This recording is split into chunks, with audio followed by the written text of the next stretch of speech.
ஆமா, உதயநிதி ஸ்டாலின் அவர் போட்டியிடுகிற சேப்பாக்கம் திருவல்லிக்கேணி தொகுதியில் அவருடைய வேட்பு மனுவை நிராகரிக்கணும்னு அதிமுக சார்பில் வேட்பாளர் ஆதிராஜாராம் அவர்கள் சார்பில் இந்த மனுவை கொடுத்தோம். நான் ஆதிராஜாராமோட வழக்கறிஞராக வந்திருந்தேன், மூத்த வழக்கறிஞர்கள்லாம் வந்திருந்தாங்க. எதுக்காக இதை சொல்றேன்னா, வேட்பு மனு தாக்கல்ல ஃபார்ம் 26 ஒன்று இருக்கும். அது வந்து அஃபிடவிட்னா உறுதி பிரமாணம். நான் சொல்லுவதெல்லாம் உண்மை, இதுல எதையும் நான் மறைக்கல, எல்லாத்தையும் சொல்லியிருக்கேன். எலெக்ஷன் கமிஷன் என்ன சொல்லுதுன்னா, தேர்தலில் போட்டியிடுகிறவர் தன்னுடைய சொத்து கணக்கு, தன்னுடைய கல்வி தகுதி, தன்னுடைய தாமேத ஏதாவது வழக்கு இருக்கான்னு சொல்லணும், மக்களுக்கு சொல்லணும். ஏன்னா மக்கள் நல்லவங்களை தேர்ந்தெடுக்கணுங்கிறக்காக அதை கொண்டு வந்திருக்காங்க. இது உச்சநீதிமன்றத்தினோட உத்தரவு. அதுக்கு தான் ஒரு அஃபிடவிட் வாங்குறாங்க. ஒரு துணை முதல்வராக இருக்கிறவர், அரசியலமைப்பு சட்டப்படி பதவியேற்றுக் கொண்டவர், அந்த அபிடவிட்ல சில தகவல்களை மறைச்சிருக்கார். உதாரணமா 2021 அவர் இருக்கிற ரெட் ஜெயண்ட் அப்படிங்கிற கம்பெனியில 7,36,00,000 இன்வெஸ்ட் பண்ணதா சொல்லி இருந்தாரு. இப்ப அவர் அதை விட்டு போயிட்டாரு. அப்ப இந்த தொகை எங்க போயிருக்கு அப்படின்னு வந்து சொல்லணும். அதை அவர் சொல்லல. சார் என்ன சார், நான் பேட்டி கொடுத்துட்டு இருக்கேன் சார். இல்ல நான் பேசி முடிச்ச வரை போடுங்க சார். என்ன நீங்க போலீஸ் சொல்றீங்க, நீங்க தானே சார்? நான் பேசிட்டேன் சார். விடுங்க சார், இருங்க இன்ஸ்பெக்டர் சார். இல்ல சார், இப்ப டிஎம்கே காரங்க பேட்டி கொடுத்தாங்கல்ல, இப்ப டிஎம்கே காரங்க பேட்டி கொடுக்கும்போது விடுறீங்களா சார்? இப்பதானே கொடுத்தாரு சார். டிஎம்கே காரர் பேட்டி கொடுத்தாருல சார். அப்ப 7 கோடி ரூபாய் இப்ப எங்க சார்? போலீஸ் சார் டிஎம்கே பேட்டி கொடுக்கும்போது வெளியே இருந்துதான் நான் பண்ணணும்னு கேட்டோம். நீங்க தான் 7 கோடி ரூபாய மறைச்சிட்டாரு. அந்த தொகை எங்க போச்சு அப்படின்னு சார் டிஎம்கே காரங்க பேட்டி கொடுக்கும்போது மட்டும் விடுறீங்க. இப்ப கொடுத்தாருல, விடுதலை கொடுத்தாருல, வெளியில வந்து பண்ணுங்க சார். வெளியில வந்து பண்ணுங்க சார். சார் ஆர்வ ஆபீஸ்ல பண்ண கூடாதுங்க சார். சார் ஆர்வ ஆபீஸ்ல கேட்க யாருடைய பிரச்சனை அது பண்ணல. நான் சொல்றேன், நீங்க எப்படி சொல்றீங்க?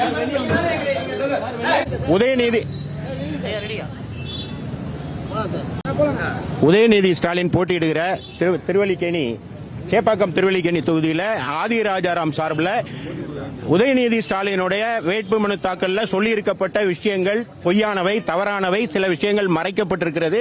எனவே 33A மக்கள் பிரதிநிதி சட்டத்தின்படி அவருடைய வேட்புமனுவை நிராகரிக்கணும்னு மனு கொடுத்தோம். இப்ப இந்த மனு கொடுத்து கீழே வந்து பேசும்போது போலீசார் அதை இடையூறு பண்ணாங்க. நீங்க காட்சிகளை பார்த்திருப்பீங்க. காரணம், அந்த தகவல்கள் வெளியே வரக்கூடாது, மக்கள்கிட்ட வரக்கூடாதுன்னு நினைச்சு தடுத்தாங்க. இந்த சூழ்நிலையில நாங்க அப்ஜெக்ஷன்ல என்ன சொன்னோம் அப்படின்னா, அவருக்கு 2 கம்பெனி இருக்கு. ஒன்னு ரெட் ஜெயண்ட் கம்பெனி ஒன்னு இருக்கு. இன்னொன்னு வந்து அவருக்கு ஸ்னோ ஹவுசிங் லிமிடெட்னு ஒன்னு இருக்கு. இதுல ரெட் ஜெயண்ட்ல அவர் கடந்த 21 அவர் சொன்ன தொகை வந்து 7,36,00,000 இன்வெஸ்ட் பண்ணிருக்கேன்னு சொன்னாரு. தற்போது அந்த கம்பெனியை விட்டு வெளியே வந்துட்டேன்னு சொல்றாரு. அப்ப அந்த பணம் எங்க போச்சுன்னு அவர் சொல்லியிருக்கணும், அதை சொல்லல. அது மாதிரி ஸ்னோ ஹவுசிங்ல அவருக்கு 11 கோடி ரூபாய் இன்வெஸ்ட் லோன் கொடுத்திருக்கேன் அப்படின்னு சொன்னாரு. இப்போ இந்த அஃபிடவிட்ல அது 10 கோடியா குறைஞ்சிட்டு. அப்ப அந்த 1 கோடி எங்க போச்சுன்னு சொல்லல.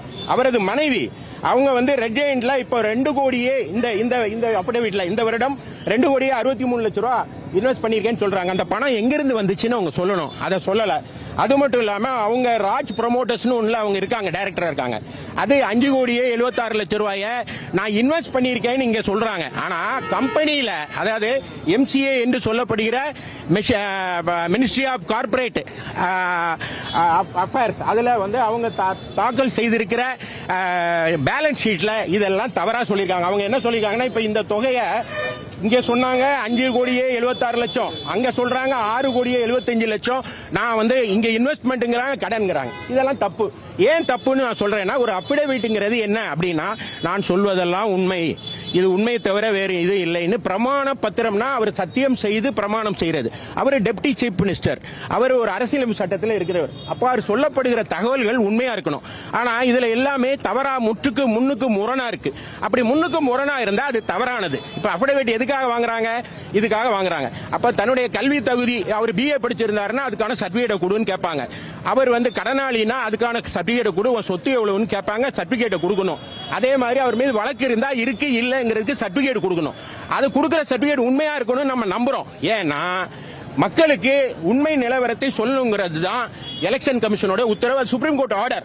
Right to know about the கேண்டிடேட்ங்கிறது ஒருத்தருடைய ஃபண்டமெண்டல் ரைட். இந்த தொகுதியில போட்டியிடுகிறவருக்கு, இந்த தொகுதியில வாக்காளராக இருக்கவருக்கு தெரிந்து கொள்ள வேண்டிய பொறுப்பு இருக்கு, அதுக்கு உரிமை இருக்கு. அதை மறைச்சா அது தப்பு. அப்ப அதை வந்து டிஸ்மிஸ் பண்ணணும், நீங்க ஏற்றுக்கொள்ள கூடாதுன்னு நாங்க சொன்னோம்.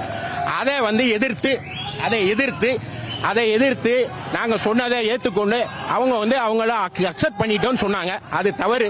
இது நீதிமன்றத்திற்கு நீங்க நீதிமன்றத்தில் பார்த்துக்கோங்கன்னு சொன்னாங்க. எங்க சட்ட போராட்டம் தொடரும். 2021 அந்த கணக்கு சொல்லியிருந்தாங்களா? ஆமா 2021 அதாவது இன்னும் உங்களுக்கு தெளிவா சொல்றேன். 2021 அவங்க சொன்னதுக்கு 7 கோடி. தற்போது என்ன சொல்றாங்கன்னா அவர் ரெட் ஜாயிண்ட்ல இல்ல. இதுல இன்னொரு வேடிக்கை என்னன்னா, ரெட் ஜாயிண்டோட இன்பநிதி இப்ப டைரக்டர் சொல்றாங்க. அந்த இன்பநிதிக்கு 2020 பேன் கார்டே இல்ல. அப்ப பேன் கார்டே இல்லாத ஒருத்தர் உடனடியாக பெரும் பணக்காரனானது எப்படி? அவருக்கு இந்த பணம் எங்க இருந்து வந்துச்சுன்னு சொல்லணும். இதெல்லாம் மக்கள் தெரிந்து கொள்ள வேண்டிய, அவங்களுக்கு சொல்ல வேண்டிய பொறுப்பு வந்து அவருக்கு இருக்கு. அதனாலதான் அஃபிடவிட். அப்ப அஃபிடவிட் அதாவது பிரமாணம் பத்திரம் அப்படின்னு தமிழ்ல பேர். பிரமாணத்தில் பொய் சொல்லிட்டா அவர் தேர்தலில் நிக்க தகுதி இல்லாதவர். எனவே அவருடைய வேட்புமனுவை நிராகரிக்கணும்னு கேட்டோம். நீதி அவருங்க என்ன சொல்லிட்டாங்கன்னா, இதை மெக்கானிக்கலா நாட் அப்ளைங் ஆன் மைண்ட், நான் அப்ளிகேஷன் ஆஃப் மைண்ட் சொல்லுவாங்க. அப்ளை பண்ணாம எந்திரத்தனமாக செயல்பட்டு இதையெல்லாம் நீங்க நீதிமன்றத்தில் பார்த்துக்கோங்க, இது மெட்டீரியலி அஃபெக்டட் இல்ல, அதனால நான் அவங்க வேட்புமனை ஏற்றுக்கொள்கிறேன்னு அவங்க சொல்லியிருக்காங்க.